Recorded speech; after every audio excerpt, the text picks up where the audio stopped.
आमचे अधिकृत उमेदवार राष्ट्रवादी काँग्रेस पक्षाचे संग्रामसिंग कुपेकर म्हणून या जाहीर करतो।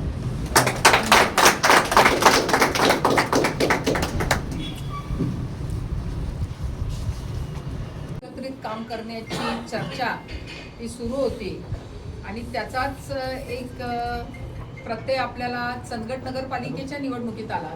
चंदगड नगरपालिकेच्या निवडणुकीत मुश्रीफ साहेबांच्या नेतृत्वाखाली या दोन्ही राष्ट्रवादी काँग्रेस एकत्रित लढल्या आणि एक चांगल्या प्रकारचं यश आम्हाला त्या निवडणुकीत आलं। त्या अनुषंगानं या जिल्हा परिषद पंचायत समितीच्या निवडणुका गडिंग्लज चंदगड आजरा आम्ही पुन्हा एकदा बैठक झाली मुश्रीफ साहेबांच्या बरोबर, माननीय राजेशदादा पाटील साहेबांच्या बरोबर आणि आमचं ठरलं की ही निवडणूक आपण दोन्ही राष्ट्रवादींनी एकत्रितपणे लढणं गरजेचं आहे। की राष्ट्रवादीची ताकद ही जी विभागली गेलेली आहे आणि जर भाजप समोर आपल्याला लढाई करायची असेल तर हे सगळे गट आपण आता आपापलातला मतभेद विसरून एकत्र येणं गरजेचं आहे आणि म्हणूनच या निवडणुकीत दोन्ही राष्ट्रवादींनी एकत्र येण्याचा निर्णय घेतलेला आहे। त्याचाच एक भाग म्हणून माझे बंधू संग्राम कुपेकर हे अनेक वर्ष, मला वाटते जवळजवळ 14 वर्ष या पक्षापासून लांब राहिले। खरं तर ह्या पक्षाची जडणघडण माझे वडील बाबासाहेब कुपेकर यांच्याबरोबर काम करून या पक्षाच्या जडणघडणीत त्यांचा मोठा हात होता।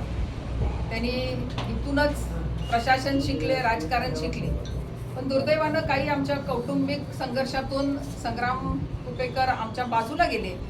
मध्ये बरेच प्रयत्न झाले, विधानसभेच्या निमित्तानं प्रयत्न झाला, पण त्यावेळी त्या प्रयत्नांना यश आलं नाही। पण ह्याच वेळी आमच्या काही प्रमुख मंडळीने, जसं की उदयअण्णा जोशी साहेब इथं बसलेले आहेत, जयसिंगराव चव्हाण इथं बसलेले आहेत, स्वतः मुश्रीफ साहेब, या सगळ्यांनी पुढाकार घेऊन आम्हाला दोघांना एकत्र बसवलं आणि आमचे ज्येष्ठ आहेत त्यांनी आम्हाला समजूत काढून सांगितलं की बाबा आपण एकत्र येऊन कुठंतरी हा संघर्ष मिटवला पाहिजे। आम्हाला दोघांनाही ती भूमिका पटली आणि आम्ही काल हा संघर्ष मिटवून इथून पुढे एकत्रितपणे काम करण्याचा निर्णय हा घेतलेला आहे। रामराजे कुपेकर हेही सहभागी आहेत, त्यांना चंदगडला जावं लागलं त्यामुळे ते आता इथं नाही आहे, पण सर्वच कुटुंब आमचं ह्या एकमतावर आलेलं आहे।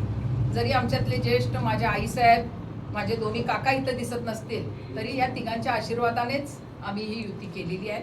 तिथून पुढच्या राजकारणात आता इलेक्शन म्हणजे जय आला पराभव आला हे सगळं आलं, पण जे काय होईल, पण इथून पुढं होणाऱ्या पुढच्या पूर्ण राजकीय वाटचालीत आम्ही दोघांनी एकमेकांच्या सोबत राहून एकमेकांचा विकास कसा होईल, आपण कसे पुढे जाऊ, आपला हा गट, आपला हा पक्ष कसा पुढे जाऊ, यासाठी दोघांनीही प्रामाणिकपणे राबण्याचा निर्णय आज आम्ही घेतलेला आहे।